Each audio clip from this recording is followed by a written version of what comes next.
Commencer, il est 13 heures. Voilà, donc bonjour à tous. Nous allons commencer le webinaire sur la méthode qui a pour sujet la méthode EBIOS Risk Manager. C'est parti. Donc, présentation du webinaire. Alors, nous allons parler aujourd'hui de la méthode EBIOS Risk Manager et plutôt sur un état de l'art. Donc, nous aurons une durée à environ d'une heure. Ça peut être un petit peu plus, hein. Je pense que vous aurez beaucoup de questions, donc on va aller sûrement sur une extension. Nous aurons 30 minutes de présentation par Mathieu, voilà, qui nous a fait un slide qui va nous faire un état de l'art complet sur la méthode de Risk Manager et plus. Et 30 minutes environ de questions-réponses à la fin, sur lequel j'animerai les questions et Mathieu répondra. Un petit peu comme un tour de table. Donc voilà. Donc la cible, c'est toutes les personnes qui sont intéressées par la méthode des Risk Manager. Très bien. Donc, les animateurs, Mathieu, je vais te laisser te présenter. Oui, bonjour, tu m'entends? Très bien, on t'entend super bien. Parfait. Donc, je suis Mathieu Graal, le RSSI et délégué à la protection des données du groupe Sodi France. Je suis également le secrétaire général du club EBIOS. Très bien. Et pour ma part, donc Jérôme Témé, donc je suis fondateur de l'ESD Cybersecurity Academy, qui est un label de formation, certification des ressources en cybersécurité SSI, et je suis animateur du cercle des formateurs du club EBIOS, d'où ma présence sur le webinaire. Donc Mathieu, je vais te laisser commencer, partager donc du coup ton support, et on se retrouve à la fin de les 30 minutes pour les questions-réponses. Alors à savoir pour tout le monde qu'il y aura une rediffusion qui vous sera proposée. Voilà. On fera les aléas au montage. C'est bon, c'est partagé? C'est partagé. Parfait. Bon, merci beaucoup, et puis désolé pour l'intro difficile. Je vais vous expliquer ce qu'on va faire pendant cette heure et puis entamer la présentation. En fait, EBIOS Risk Manager, on a tous entendu parler de cette dernière version de la méthode de l'ANSSI, mais on n'a pas forcément pratiqué, on n'a pas forcément compris si elle révolutionne vraiment les choses. Je vais donc essayer de vous expliquer les grands principes, pourquoi la notion de socle de sécurité va vous changer la vie, comment prendre en compte l'écosystème, etc. Et ce sera aussi l'occasion d'échanger sur les détails des BIOS Risk Manager, si vous le souhaitez, son usage, son positionnement, tout ce qui tourne autour de la méthode et toute question que vous auriez envie de poser. L'objectif, c'est de bien faire comprendre ce qu'est BIOS et ses principes fondamentaux. C'est pas une formation, mais une manière de mieux appréhender la méthode. La présentation complète, qui comporte aussi en annexe une description des ateliers de la méthode, sera mise à disposition de la même manière. Alors déjà, pourquoi gérer les risques? Maîtriser ces risques, c'est contribuer à la confiance nécessaire aux dirigeants, aux collaborateurs, aux clients, aux partenaires. Ça permet aussi de déterminer un niveau de sécurité parfaitement adapté aux risques auxquels on est réellement confronté et à notre contexte particulier. Ça permet d'ailleurs de faire des économies puisque en déterminant des mesures proportionnées aux risques, on ne va pas dépenser trop, on va dépenser que ce qui est nécessaire et suffisant. Avec les dernières réglementations qui sont toutes basées sur les risques et qui demandent donc de déterminer des mesures proportionnées aux risques auxquels on est réellement confronté, on contribue à la conformité aux obligations légales. C'est le cas pour le référentiel général de sécurité, le RGS, la directive Nice, le règlement général pour la protection des données, le RGPD, etc. Enfin, gérer ces risques, c'est contribuer à la cohérence avec les normes internationales. L'ISO 27001 qui contient des exigences spécifiques sur la gestion des risques, mais aussi évidemment l'ISO 31000 qui décrit les bonnes pratiques de gestion des risques en général et l'ISO 27005 qui propose celles spécifiques à la sécurité de l'information. Et alors pourquoi EBIOS Risk Manager? Tout d'abord, EBIOS traite les risques les plus courants par une approche par conformité. Par exemple, si les règles qu'on s'est engagé à respecter dans sa politique de sécurité sont respectées, elles vont traiter naturellement la plus grande partie des risques auxquels on est tous confrontés. Et c'est seulement ensuite qu'on va gérer les risques qui sont au-dessus, ceux qui sont spécifiques à notre organisation, ceux qui sont les plus dangereux. Et puisque les risques les plus courants vont être traités par la conformité, on va pouvoir se concentrer de manière beaucoup plus efficace sur les risques les plus importants. On va donc pouvoir éviter de conclure qu'une étude des risques donne des préconisations telles que fermer ses portes ou verrouiller ses comptes. Ensuite, EBIOS Risk Manager prend davantage en compte les parties prenantes de l'écosystème. On se rend compte que de nombreuses attaques, en effet, passent pas directement par notre système d'information, mais par celui de nos partenaires. La méthode est par nature participative. Ce ne sera, si possible, jamais une personne seule qui va mener l'ensemble de l'étude.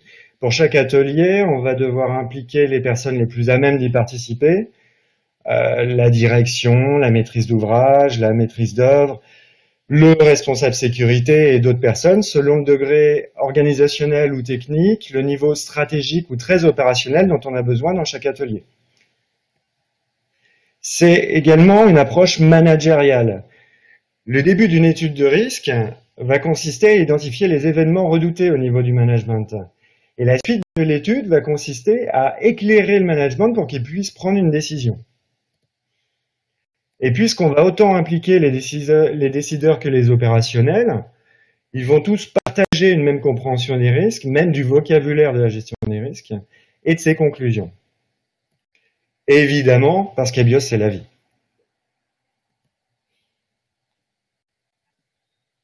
Alors, de quoi s'agit-il?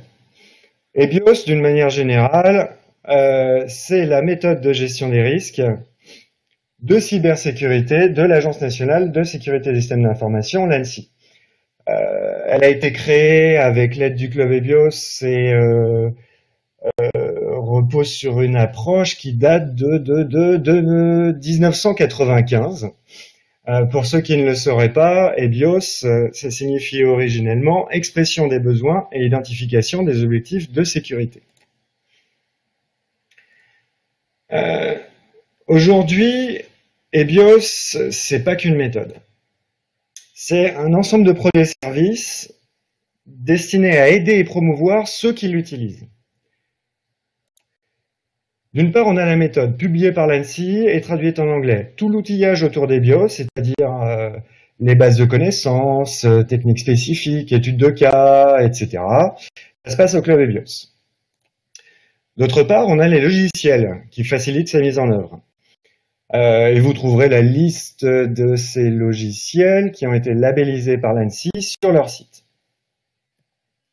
Ensuite, on a la formation avec les formateurs qui peuvent se faire référencer sur le site du club EBIOS s'ils adhèrent à la charte du formateur EBIOS Risk Manager, et même devenir membre du cercle des formateurs s'ils adhèrent au club EBIOS. Un kit de formation partagé, un label pour les organismes de formation, SECNUM, EDUC, FC.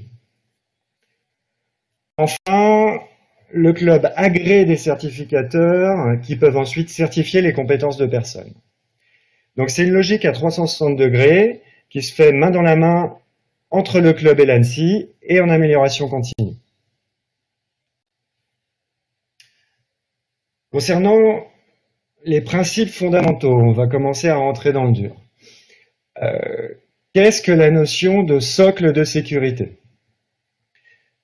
Rupture culturelle complète.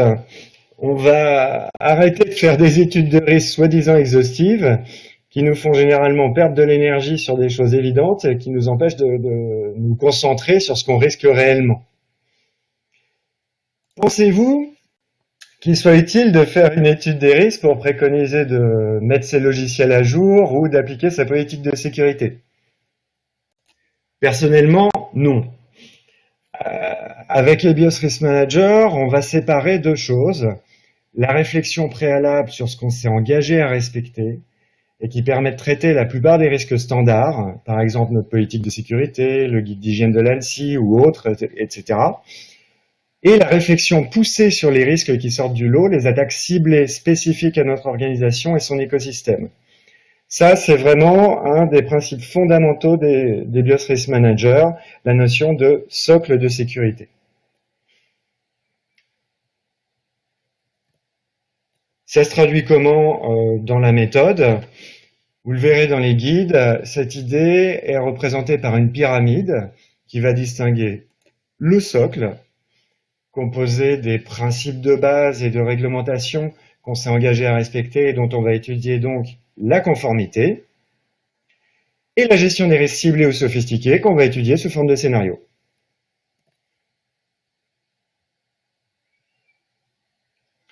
Un autre principe fondamental des BIOS Risk Manager, c'est qu'il s'agit d'une véritable boîte à outils. On va pouvoir choisir les outils de la boîte et la manière même de les utiliser selon plusieurs paramètres. J'irai même plus loin, c'est pas parce qu'on a des guides et des logiciels qu'il faut oublier son cerveau, ça va mieux en le disant. Donc on va pouvoir et parfois même devoir s'adapter à l'objectif. On ne procédera pas de la même manière si on doit juste faire un plan d'action dans le cadre du développement d'un nouveau système ou si on doit faire la politique de sécurité d'un organisme entier. La forme des mesures va notamment devoir être ajustée. On va devoir adapter parfois l'objet à l'objet de l'étude. L'étude d'un composant d'un système technique et celle d'un organisme entier n'auront rien à voir. Le niveau de détail, en fait, devra être ajusté. On va pouvoir s'adapter également au destinataire de l'étude. Ça, c'est crucial. Si le commanditaire est plus technique, la réponse sera sans doute plus technique. Si le commanditaire est la direction, la réponse devra être stratégique. La forme devra être adaptée et il faut qu'on retrouve les préoccupations principales du commanditaire dans les résultats de l'étude. On va pouvoir et devoir parfois s'adapter à des contraintes de ressources. Je pense pas qu'on fasse la même étude en une demi-journée ou en 2 semaines de charge ou voire plus pour les furieux de l'étude des risques. Le niveau de détail d'une étude et ses résultats dépendront des ressources qu'on va pouvoir y accorder, évidemment. Donc tout ça, c'est complètement adaptable. Tout est modulable, tout. On va pouvoir ajuster, voire devoir ajuster les termes pour désigner les concepts qu'on va utiliser, parce que l'objectif, c'est de se faire comprendre. Les ateliers et les actions qu'on va devoir mener, même leur ordre parfois, les techniques qu'on va utiliser pour mettre en œuvre chacun de ces ateliers, et souvent les bases de connaissances utiles dans l'étude, parce qu'il se peut qu'il en existe d'ores et déjà au sein de l'organisme. N'oubliez jamais qu'EBIOS, c'est une boîte à outils, si vous voulez des résultats qui vont être réellement utiles. Maintenant, on va passer dans les principes fondamentaux à la description de ce qu'est le risque dans EBIOS Risk Manager. Et on va distinguer deux choses. D'une part, le point de vue du défenseur. Alors, le point de vue du défenseur se matérialise principalement par ce qu'on appelle l'événement redouté. Et donc, pour ce faire, on va étudier ce qu'on veut protéger, qui est appelé valeur métier. Ça peut être un processus, une information. Ce en quoi cette valeur métier pourrait être atteinte, c'est ce qu'on appelle généralement le critère de sécurité, une atteinte en disponibilité, en intégrité, en confidentialité. Et ce qui pourrait arriver à l'organisme si il y avait un incident de sécurité. Ça va être les impacts potentiels qui vont pouvoir porter sur l'activité, des impacts financiers, des impacts juridiques, etc. Tout ça, ça compose l'événement redouté, les événements redoutés. Ça nous permettra de prioriser nos efforts sur ce qu'on craint le plus. C'est le point de vue du défenseur. Et ce sont notamment les impacts potentiels sur l'organisme qui vont nous permettre d'estimer une gravité au risque. La deuxième partie, c'est le point de vue de l'attaquant. Alors, le point de vue de l'attaquant, il est matérialisé dans les BIOS Risk Manager par ce qu'on appelle le couple source de risque et objectif visé. On va s'interroger sur ceux qui pourraient nous attaquer ainsi que leur motivation, et aussi sur ceux qui voudraient attaquer une autre cible que nous-mêmes, mais qui nous toucherait quand même parce qu'on serait au milieu du chemin. Ça nous permettra de prioriser nos efforts sur les attaques les plus réalistes et les plus vraisemblables. Donc, on s'interroge sur l'attaquant, et les motivations. Ça, c'est le point de vue de l'attaquant. Et donc, qu'est-ce que c'est le risque là-dedans? On va revenir naturellement au croisement des deux points de vue. Un risque en matière de cybersécurité n'existe que quand le point de vue de l'attaquant et de ses objectifs rencontre celui du défenseur et de ses événements redoutés. C'est tout l'objet de l'appréciation des risques avec la méthode EBIOS Risk Manager.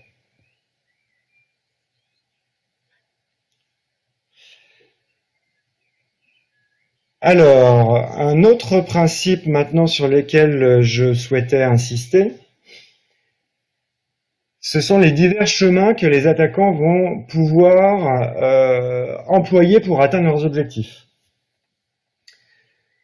Parfois, on va être attaqué directement, parfois, on va être attaqué via nos partenaires, sous-traitants, fournisseurs, clients, etc. Parfois même sans même qu'ils le sachent. Il convient donc de porter une attention particulière à notre écosystème et on va donc s'interroger sur la dangerosité de notre écosystème. Par exemple, parce qu'il y a différentes techniques employables, il y a celle qui est proposée dans les guides, mais on peut parfaitement en employer d'autres. Notre dépendance vis-à-vis de chacun d'eux, leur accès, leur proximité à nos systèmes, leur maturité en matière de sécurité, et même la confiance dans l'absolu qu'on peut accorder à ces différents partenaires. Cette réflexion peut d'ores et déjà nous mener à prendre des mesures sur nos interactions avec notre écosystème. On peut par exemple décider de porter plus de mesures sur un prestataire, voire de changer de prestataire à ce niveau-là. Encore une notion fondamentale des BIOS Risk Manager, ce sont les raffinements successifs qu'on va pouvoir et devoir employer à travers les différents ateliers de la méthode.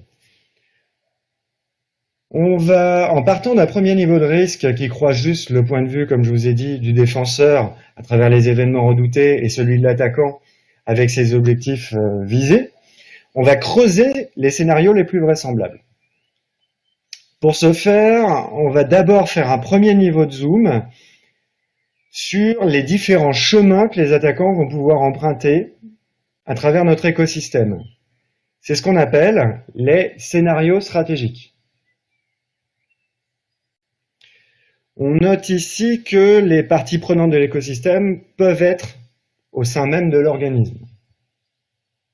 Ensuite, deuxième niveau de zoom. On va identifier les différents moyens pratiques dont les attaquants disposeraient pour mener leur attaque. C'est là qu'on sera le plus à même d'estimer la vraisemblance de chacun des risques. Dans la méthode, ça se traduit comment?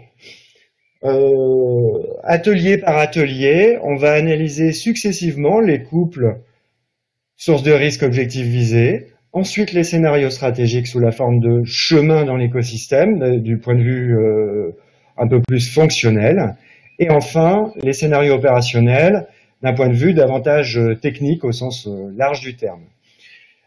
C'est ce raffinement successif qui va nous permettre d'obtenir une idée précise des principaux risques auxquels on est confronté et de pouvoir les estimer donc en termes de gravité et de vraisemblance.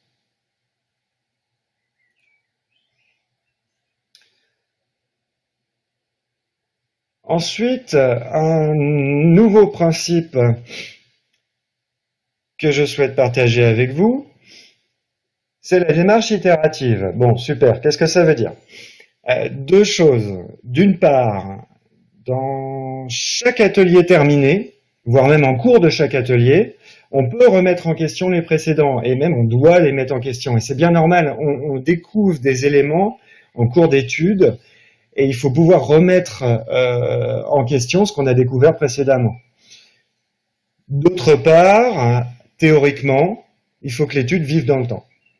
Bon, ok, on doit faire une étude dans un délai déterminé et tout ce qui compte à ce moment-là, c'est de produire un livrable.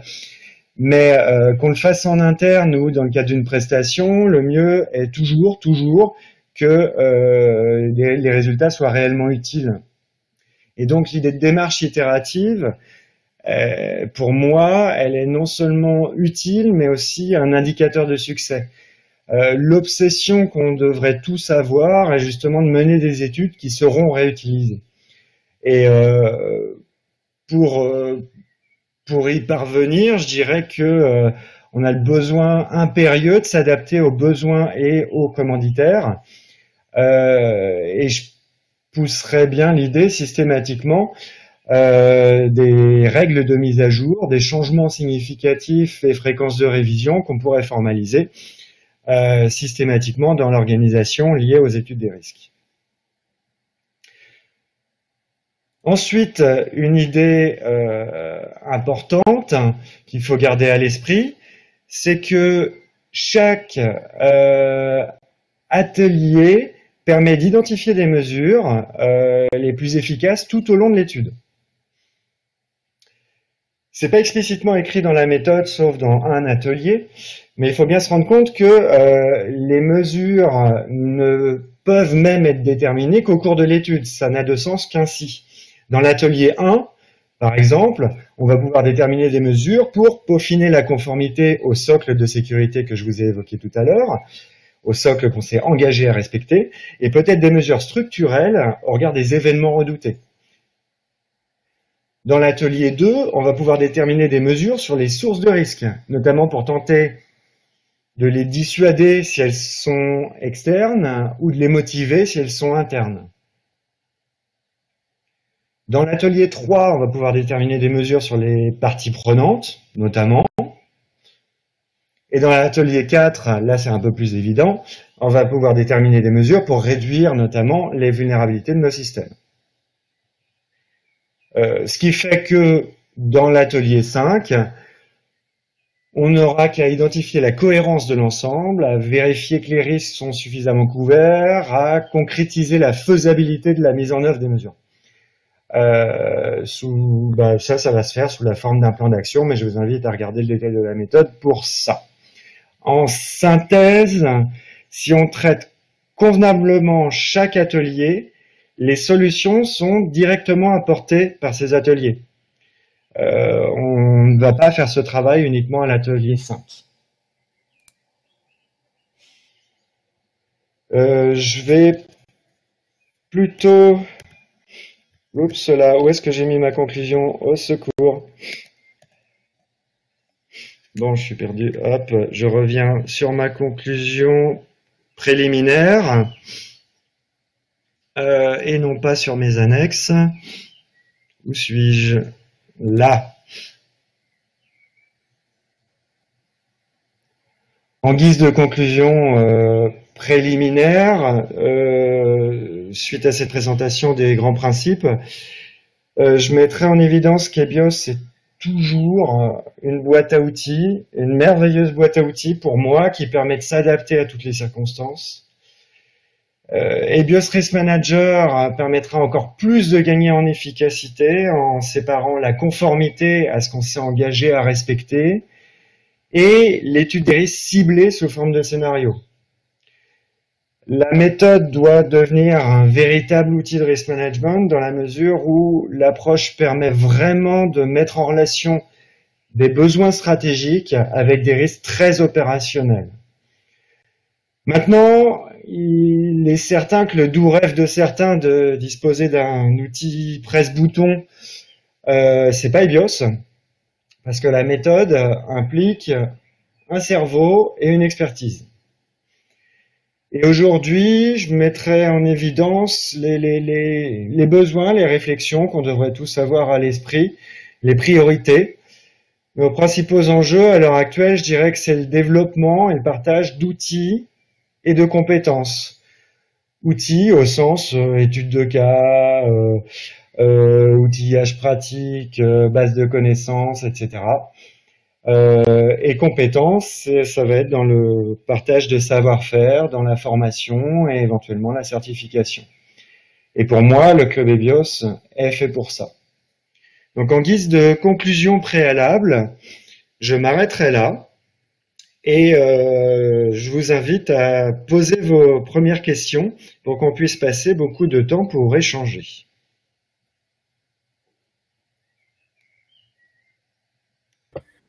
Bon, merci Mathieu pour cette présentation. On est dans le timing, donc il est 13h29. On va pouvoir passer aux questions-réponses. Donc je me suis permis déjà de répondre à quelques questions sur notre chat.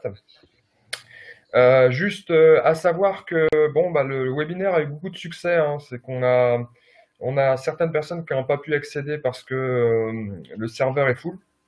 Donc ça, c'est plutôt une bonne chose. Et une rediffusion sera évidemment redistribuée à tout le monde par email et, évidemment sur les réseaux sociaux du Club EBIOS. Donc, sinon, j'ai commencé à répondre à quelques questions. Mathieu, je te fais le bilan des questions et je te laisse y répondre. Bah oui, à ce moment-là, tu peux éventuellement me les lancer une par une. Ouais, Interview-moi. je t'interviewe, c'est parti. Alors, nous en avons beaucoup, tu peux l'imaginer, mais on est là pour ça. Alors, on va commencer. Voilà. Donc, on avait eu une certification, donc ça, j'ai répondu.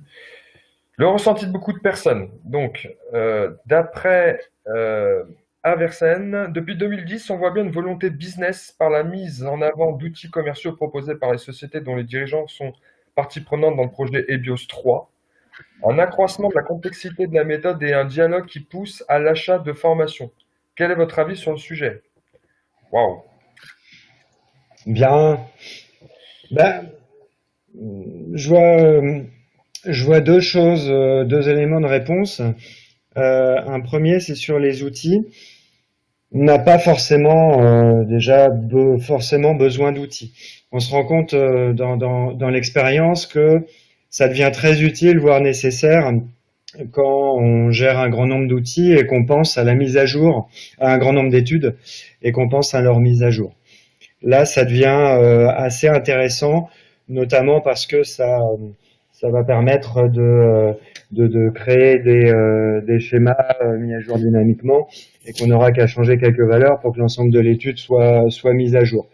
Maintenant, tout dépend du niveau de détail de ces études et on peut très bien mener des études avec des outils bureautiques standards.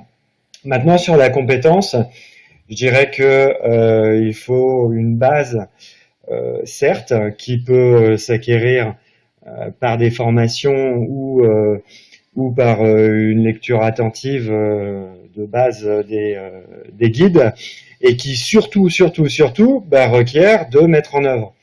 Parce qu'on a beau théoriser, je pense qu'il faut se lancer dans des études pour se rendre compte de la souplesse justement qu'on va naturellement nous-mêmes mettre en œuvre, appliquer en mettant en œuvre la méthode.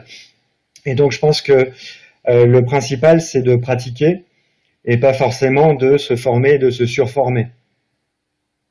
Très bien. Alors, j'ai une question pour toi. La CNIL s'est inspirée de la méthode EBIOS ancienne, hein, je pense que je parle de 2010, donc c'est Rani, dans sa méthode de réalisation d'une PIA. Selon vous, cette nouvelle méthode doit être prise en compte pour adapter la méthodologie de la CNIL? D'accord. Bon, alors deux éléments de réponse et une parenthèse. Je suis un peu à l'origine, j'ai un peu commis ça parce que j'ai travaillé 10 ans à l'ANSSI et 9 ans à la CNIL et je suis responsable du service de l'expertise technologique qui a ardemment travaillé au guide PIA pour Privacy Impact Assessment de la CNIL. Et tout ça est bien compatible. En fait, on a une approche de fond qui est EBIOS avec ses grands principes et son fonctionnement général, qu'on peut voir comme décliné dans la cybersécurité à travers EBIOS Risk Manager de l'ANSSI et à travers les guides PIA de la CNIL. Il n'y a pas forcément besoin d'ajustement, selon moi, à l'heure actuelle, au guide PIA et au logiciel de la CNIL, parce que finalement, ça reste complètement compatible. Et nous travaillons à l'heure actuelle au sein du club EBIOS à une explication pour ceux qui voudraient mener des analyses d'impact relatives à la protection des données. C'est le terme consacré dans le RGPD pour PIA. Pour mener des études d'impact donc qui seraient faites à l'aide de la méthode EBIOS Risk Manager. Et donc on vous expliquera dans une prochaine publication comment faire. D'ores et déjà, vous trouverez sur le site web du club EBIOS pour la protection de la vie privée et qui permet de se poser les questions manquante quand on utilise EBIOS Risk Manager pour pouvoir mener une analyse d'impact relative à la protection des données. Très bien. Alors là, on a une autre question. Y a-t-il un outil libre pour EBIOS Risk Manager? Ah. J'ai cru comprendre qu'on pouvait trouver des outillages, notamment sur rien qu'en utilisant vos moteurs de recherche favoris, parce que finalement beaucoup partagent ces outils, ces connaissances. Maintenant, certains membres du club EBIOS ont commencé à partager leurs outillages au sein du forum des membres. Et ensuite, on tombe dans les logiciels labellisés qui, eux, à ma connaissance, ne sont pas gratuits. De là, enfin, faut séparer gratuité et libre. Hein. Je ne pense pas qu'il y ait à l'heure actuelle encore des outils libres, mais je me trompe peut-être. Oui. Donc j'ai posté donc sur le chat la liste des outils labellisés par l'ANSSI. Donc n'hésitez pas à revoir le chat et voir les outils qui sont labellisés. Et comme disait Mathieu, tout le monde travaille un peu avec ses outils personnels. Nous-mêmes, on en a fait un, on rendra à disposition, je pense, un jour, bientôt même. Dans le cadre de la directive Nice, la méthode EBIOS Risk Manager est-elle préconisée plus qu'une autre? Alors, là, c'est pas forcément au club EBIOS de répondre là-dessus. Non, ce qui est obligatoire, c'est de se reposer sur une étude des risques. La volonté derrière, notamment parce que il y a différents outils méthodologiques au sein de l'Union européenne. C'était de pas forcément imposer un outil spécifique pour permettre à chacun de survivre. Donc évidemment, les Français auront tendance à préférer EBIOS Risk Manager. Maintenant, il n'y a rien d'imposé. Alors, nous avons quid des bases de connaissances adaptées à EBIOS RM. La base de connaissances EBIOS 2010 peut être appliquée? Point d'interrogation. Bah oui. Je dirais que puisque, comme je vous ai expliqué, on va avoir deux manières de traiter les risques. Une par la conformité par rapport à notre socle et l'autre par scénario. Je dirais que toutes les bases de connaissances d'EBIOS 2010 qui relèvent de l'accidentel, du non humain, etc., ne vont pas être utiles finalement, puisque ça relèvera de la conformité à notre politique de sécurité, des choses comme ça. Et c'est pas généralement ce qu'on va étudier sous forme de risque avec les BIOS Risk Manager. Maintenant, c'est parfaitement employable, oui, évidemment. Alors, a-t-on étudié les spécificités que demande l'application des BIOS dans le cas d'un projet en méthode agile, avec la mise en prod à chaque sprint, par exemple, comme cela a été fait pour 2010? Alors, il n'y a pas eu de publication formalisée à ma connaissance, quoique si, je pense à une publication en fait.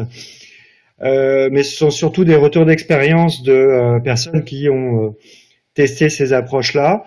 Et d'ailleurs, lors des tests préliminaires qui ont permis de formaliser les guides de la méthode, l'ANSSI a elle-même travaillé en mode agile avec avec une entreprise publique, et donc ça fonctionne. Et vous trouverez sur le site web du Club EBIOS quelques références, je crois, si ça ne fait pas trop laguer les choses, que dans nos productions, on a un pointeur vers une étude intéressante à ce sujet. Alors, vais-je bien le retrouver?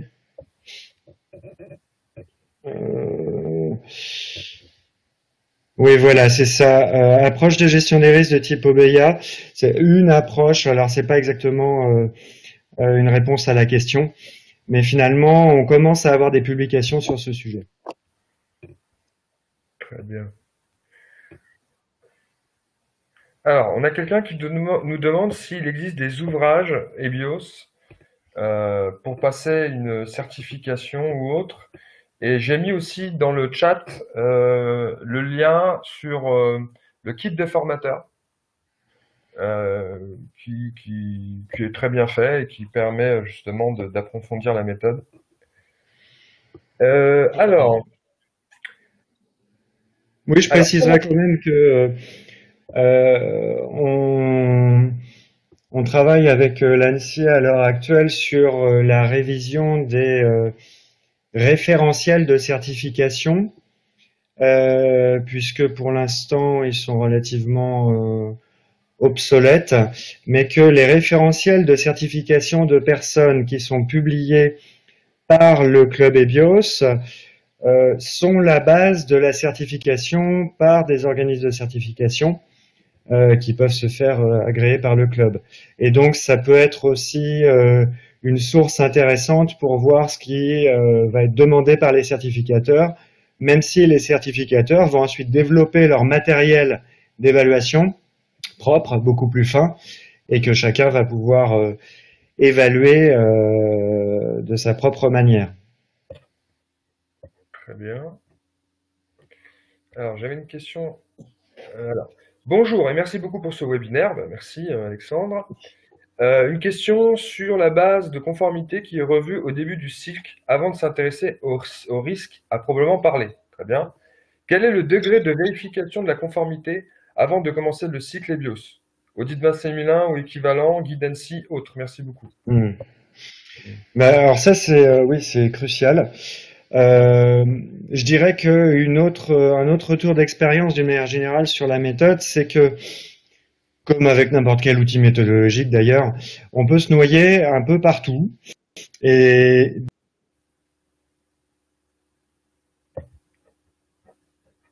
Ah, on dirait qu'on a perdu Mathieu.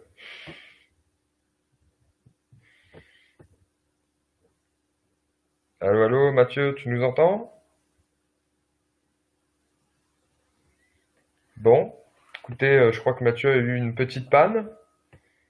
Bon, j'espère qu'il n'y a rien de grave. Donc, ben, on va continuer les questions-réponses et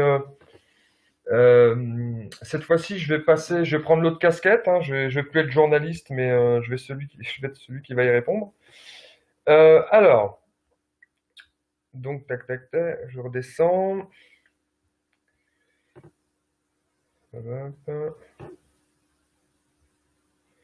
Alors, est-ce qu'un membre du club EBIOS permet d'avoir des aides ou des exemples pour la réalisation d'études de risque ou l'aide d'un mentor? Donc, Monsieur Lacotte.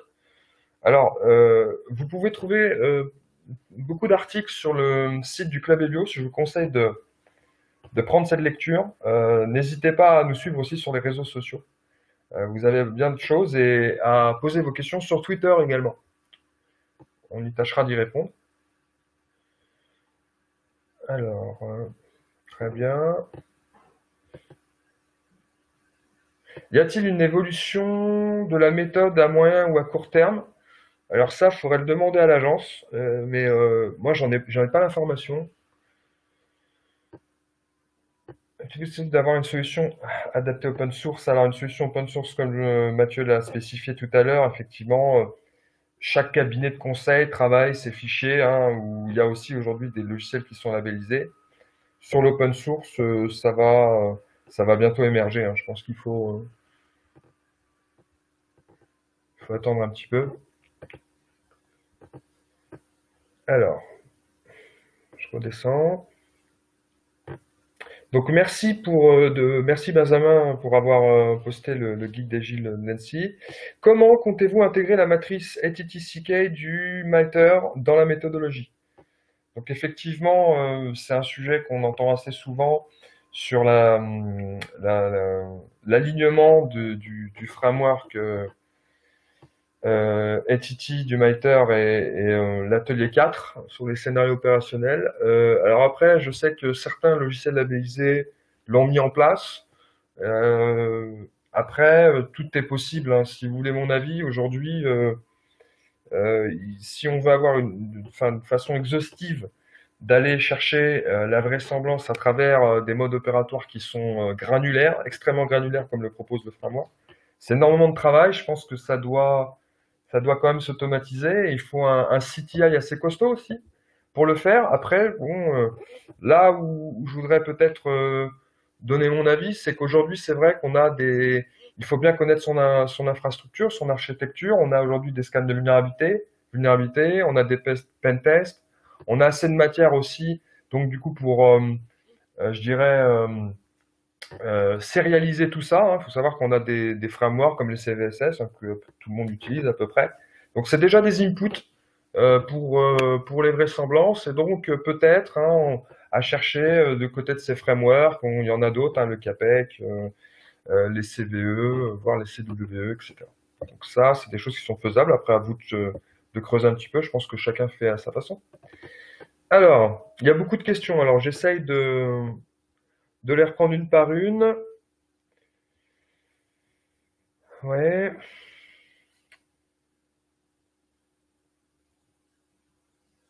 Le contexte dans EBIOS 2010 est particulièrement important et très développé. Il ne me semble pas que ce soit le cas pour EBIOS Risk Manager. Pourquoi? Donc c'est une question de M. Bouet. Je pense pas que l'agence propose de ne pas le faire, hein. Je pense que c'est quelque chose évidemment qui est instinctif. L'ANSSI s'est concentré quand même sur les risques de haut niveau international, donc il ne faut pas oublier que c'est complémentaire à tout ce qu'il faut faire avant. Donc c'est pour ça qu'on parle du SOC, c'est pour ça qu'on parle de conformité.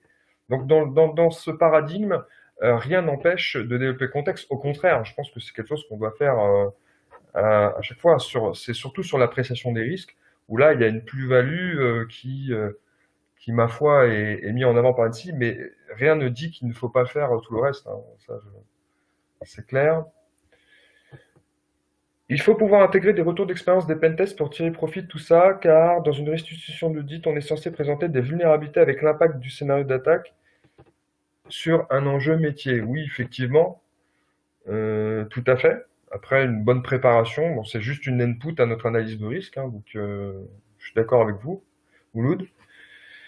Bonjour, je suis étudiant et guinéen à l'Université de Poitiers. Est-ce que c'est possible pour moi d'être membre du club EBIOS? Donc, pour être membre du club EBIOS, il faut un parrainage, il faut le demander. Donc, hein, la cotisation est de 50 € pour les inscriptions individuelles et pour les sociétés, les organisations, on est à 500 €. Donc, voilà, il faut trouver un parrainage, il faut aussi donner vos motivations et vous serez la bienvenue. Pour la rediffusion, je répète, vous aurez une rediffusion par lien sur l'email qui a été enregistré ici. Et surtout, suivez-nous sur les réseaux sociaux, hein, vous l'aurez en première. D'accord. Donc, je suis désolé si je ne peux pas répondre à toutes les questions. Voilà. Alors, je remonte un petit peu. Ouais. Non, ça va, je crois qu'il n'y en a plus beaucoup.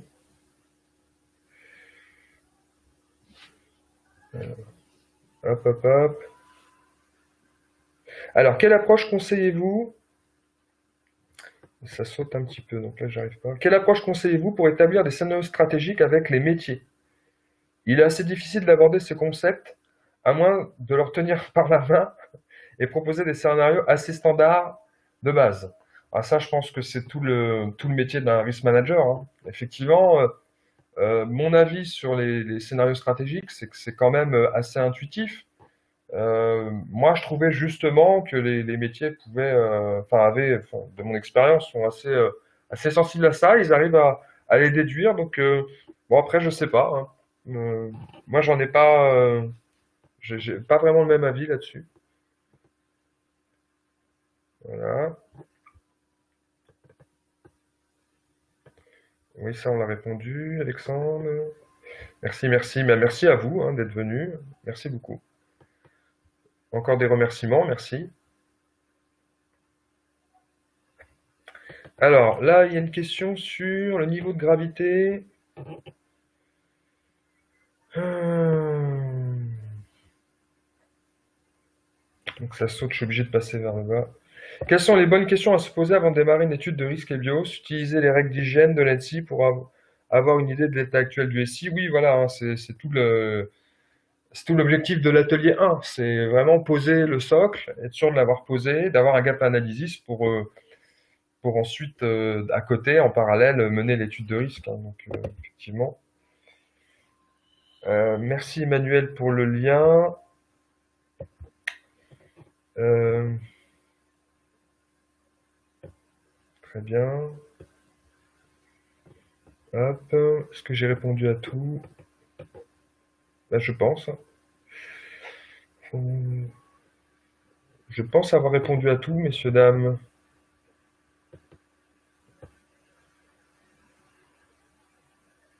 Alors, un peu court comme première présentation, avez-vous prévu un rétex avec un cas concret? Merci beaucoup. Effectivement, on va en discuter avec Mathieu et d'autres personnes du club, hein, sur un deuxième épisode. Là, l'objectif, c'était quand même de présenter, d'avoir un état de l'art de la méthode de Risk Manager. Vous aurez évidemment par la suite, je pense, hein, vu le succès qu'il y a eu aujourd'hui, un méthode, pourquoi pas, sur des ateliers, etc. Donc n'hésitez pas à suivre le Club des Bios sur les réseaux sociaux et on vous tiendra au courant.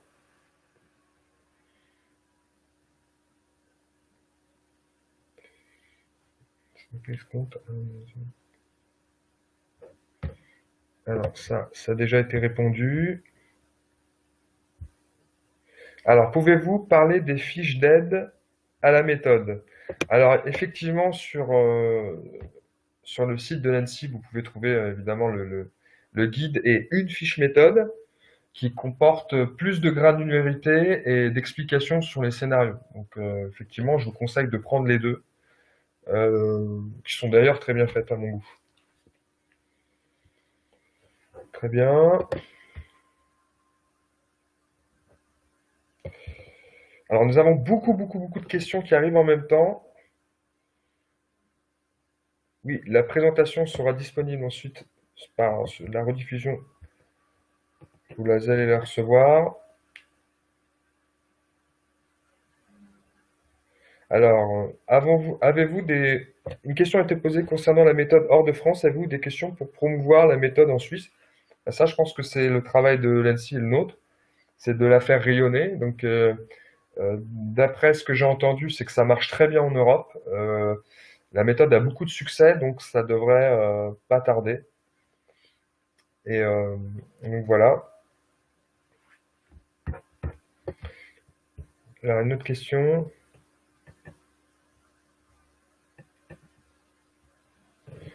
Voilà. Donc, j'essaie de trier parce qu'il y a des dizaines et des dizaines qui sont arrivés d'un coup. Hop.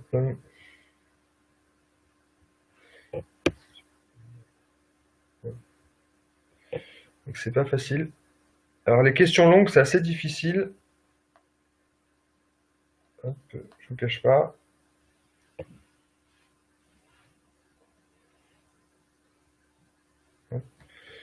Donc Mathieu apparemment ne peut plus arriver. Quels sont les avantages d'être membre? Alors quels sont les avantages d'être membre du club EBIOS?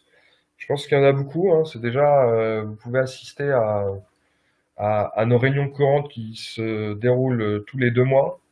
Vous allez pouvoir avoir des présentations, des retours d'expérience de grosses organisations dans des cas de figure différents.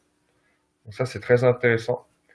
Dans des lieux différents aussi, c'est ce qui fait aussi la force du club, hein, c'est que nous n'avons pas de locaux. Nous sommes invités par par nos membres, ce qui permet aussi d'avoir une vue un peu transverse de ce qui se passe dans SSI et évidemment même de manière physique, hein, je dirais. Nous avons un forum sur lequel nous avons des choses en interne. Il y a le cercle des formateurs aussi, où vous avez la partie formateur individuel, mais aussi la partie des formateurs qui sont membres du cercle. Nous avons des choses qui se passent qu'entre nous, même si on essaye de rayonner pour tout le monde, évidemment. Voilà. Donc, il y a beaucoup d'avantages, hein. Nous avons l'Estival chaque été aussi, hein, qui est notre réunion, je dirais, extraordinaire où on se retrouve tous physiquement. Donc, je vous invite vraiment à donner vos motivations et pouvoir venir.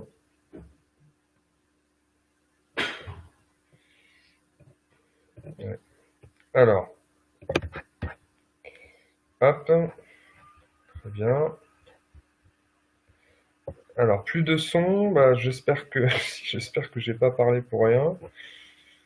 Apparemment, on m'entend.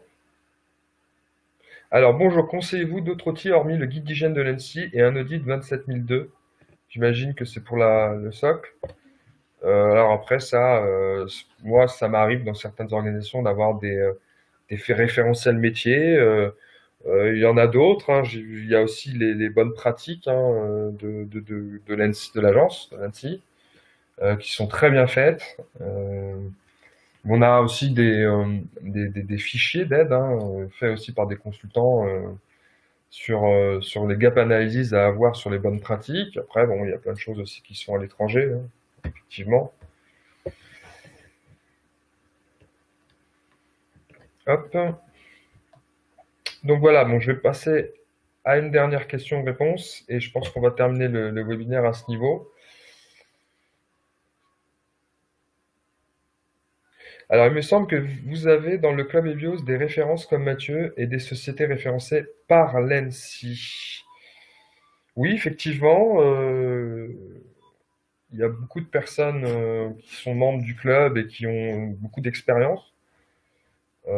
Comme Mathieu, par exemple, qui a porté la V3 des BIOS 2010, donc effectivement, il sait de quoi il parle. Il y a aussi beaucoup de consultants qui ont de la pratique terrain.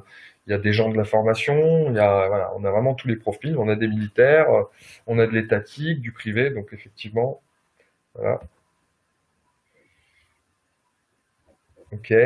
Alors une dernière question et ensuite on va passer puisque Mathieu ne peut pas nous rejoindre en plus. Donc comment se distingue?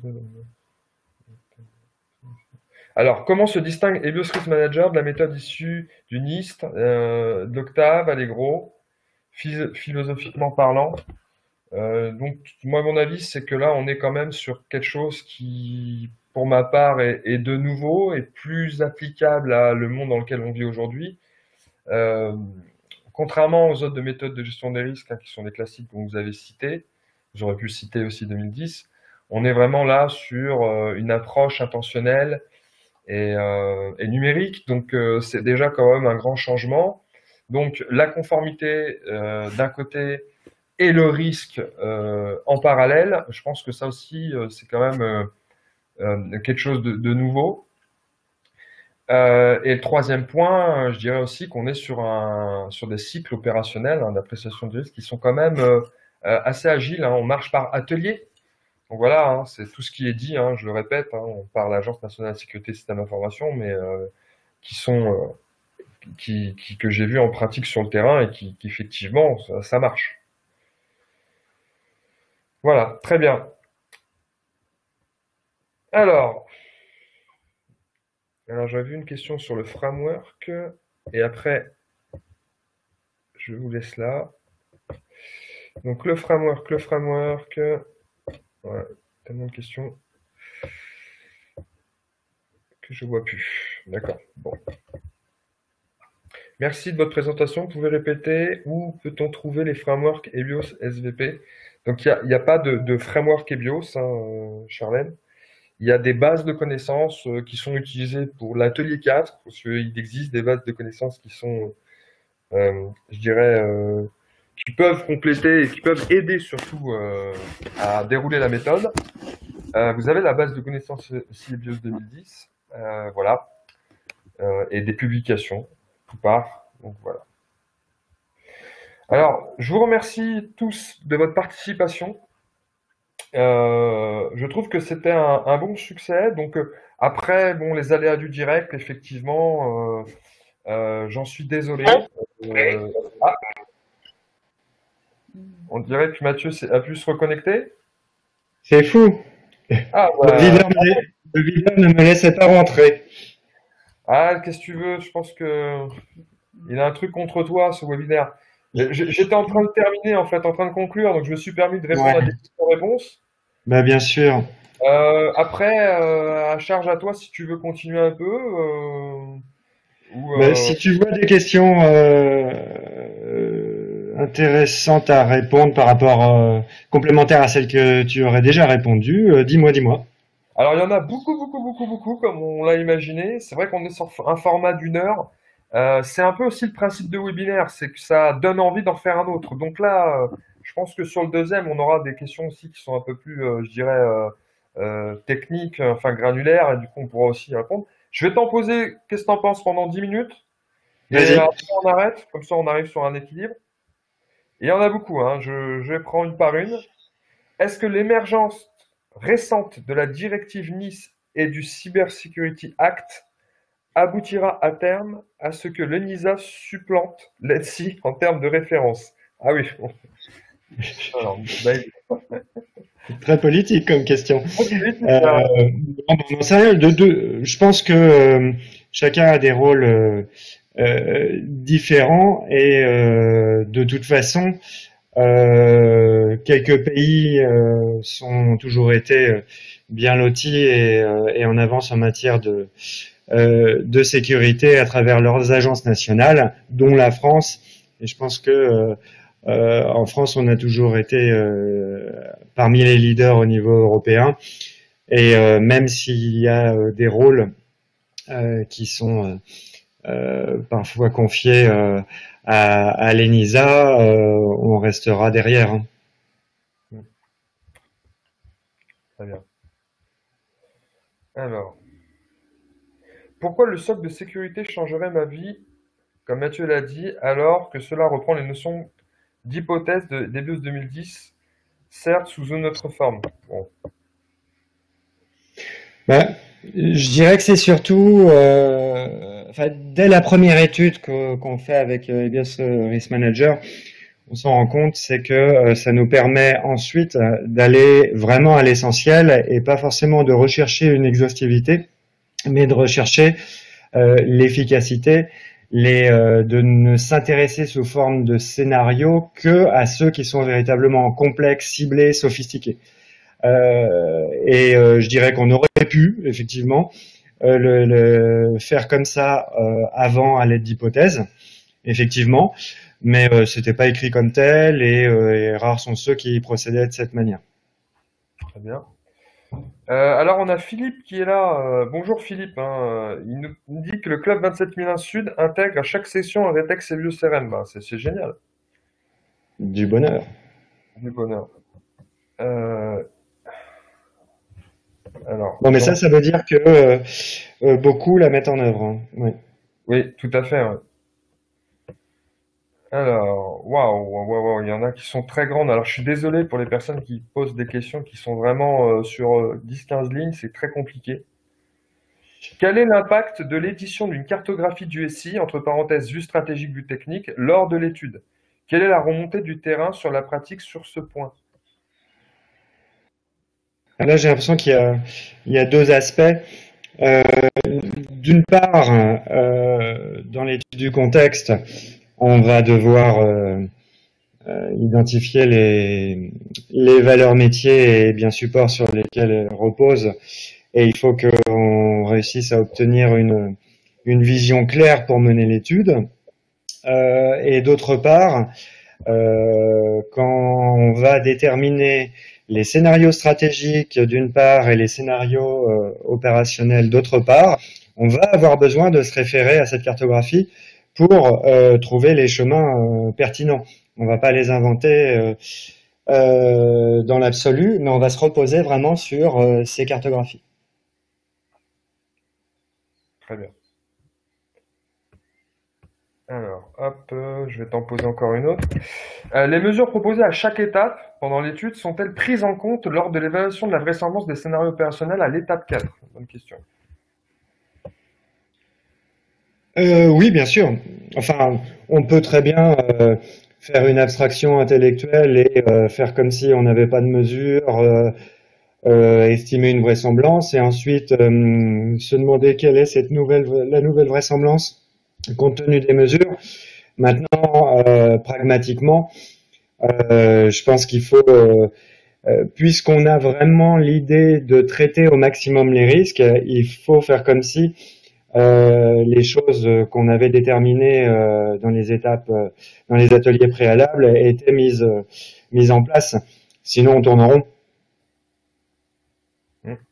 Alors, on a une question aussi, j'ai répondu, hein, mais sur le potentiel. Alors, je vais la donner mot pour mot, comme ça ce sera plus simple. Qui parle de donc EBIOS Risk Manager en Suisse. Pour quand? Grosso modo, est-ce que la méthode EBIOS est amenée à rayonner en Europe? Alors, c'est vraiment l'ambition, hein. Déjà, on a une traduction en anglais sur le site de l'ANSSI. Je pense que les logiciels labellisés intègrent les traductions. Et puis, bah, il n'y a pas de... non seulement c'est pas pour la France, mais en plus l'ANSSI a vraiment l'ambition que ce soit une méthode internationale. Et on fait à l'heure actuelle, dans le cadre du Club EBIOS, beaucoup d'efforts pour porter les idées au moins, si ce n'est la méthode précise, dans d'autres pays et à l'international. Par exemple, à l'heure actuelle, on a à l'ISO la révision de la norme ISO 27005 qui donne les pratiques à respecter pour une méthode de gestion des risques de sécurité de l'information. Nous participons avec l'ANSSI à cette révision pour retrouver ce qu'on souhaite d'EBIOS Risk Manager dans la future norme ISO 27005. Alors là, une question de Jérôme Encart que je salue au passage, hein. Existe-t-il un document qui développe les clichés les plus couramment rencontrés suite aux dernières attaques, donc comme je pense qu'il parle de l'attaque du MITRE. Alors en gros, je pense que là, on a beaucoup de questions sur les bases de connaissances. J'en ai vu 4-5. Ouais. Bah, comme je le disais, si on a un effort à faire, c'est dans le développement des outillages et puis ça finalement, même un retour d'expérience ou un décryptage d'une attaque vécue sous une forme de cyber kill chain ou autre, ça fait partie des connaissances qu'il faut qu'on partage plus parce qu'on en a peu. J'ai vu passer des choses sur les réseaux sociaux décryptant quelques dernières attaques, mais très très peu. Et mais pour moi, c'est vraiment comme ça que on apprend à tous modéliser des des attaques de manière convergente et qu'on pourra construire des bases de connaissances sur la base du vécu. Donc il faudrait le faire et on ne le fait pas suffisamment. Ouais, à nous d'y travailler. Donc il y a une question aussi, quelle est la différence entre un audit EBIOS et celui d'un pen tester? Et l'un va avec l'autre ou c'est totalement indépendant? Oui, je pense que c'est pour... Ouais. Voilà, je te laisse répondre. Ben, j'ai l'habitude de travailler avec des auditeurs techniques, quelle que soit leur forme d'audit. Et alors qu'il y a quelques années, je dirais que les travaux étaient assez décorrélés. Maintenant, ils nous demandent de plus en plus des entrants pour leur travail venus d'une étude EBIOS Risk Manager. Ça leur permet beaucoup plus facilement de délimiter le périmètre d'attaque qu'ils vont tester. Et à l'inverse, une fois qu'ils ont des résultats, des préconisations, on peut les intégrer notamment au niveau de l'atelier 4, 4 et 5 pour le plan d'action. Donc les interactions se font, alors, je dirais que ça n'a rien à voir avec EBIOS Risk Manager, c'est plus que culturellement, les gens plus techniques et les gens plus méthodologiques se parlent de plus en plus. Donc c'est une bonne nouvelle. Ouais, c'est très bonne nouvelle. J'ai exactement le même constat. Bon, bah, je pense que on va s'arrêter là, hein, parce que là, on est arrivé sur 1h10 de format. On a dépassé un peu, mais c'est très bien. Mathieu, qu'est-ce que t'en penses? Pour un premier épisode, c'est quand même, T'es malgré en le train fait. de, t'es en train de vendre des épisodes suivants là. Euh, Voilà, t'as compris. bon. Euh, Bah, voilà, oui, oui, ça me semble très bien. Bah, je suis désolé pour le zapping et le fait d'avoir été coincé à l'extérieur des webinars et désolé pour ceux qui ont encore plein de questions non répondues. Maintenant, j'espère vraiment que cet échange vous permet de mieux appréhender la méthode. Je voulais pas du tout quelque chose de scolaire parce qu'il suffit de regarder les guides pour ça. Je voulais pas faire une formation parce que il y en a qui le font très bien et que ça mériterait beaucoup plus de temps. Je voulais tenter un point de vue différent pour faire passer les grands messages de la méthode et j'espère que ça vous permettra de mieux comprendre les choses.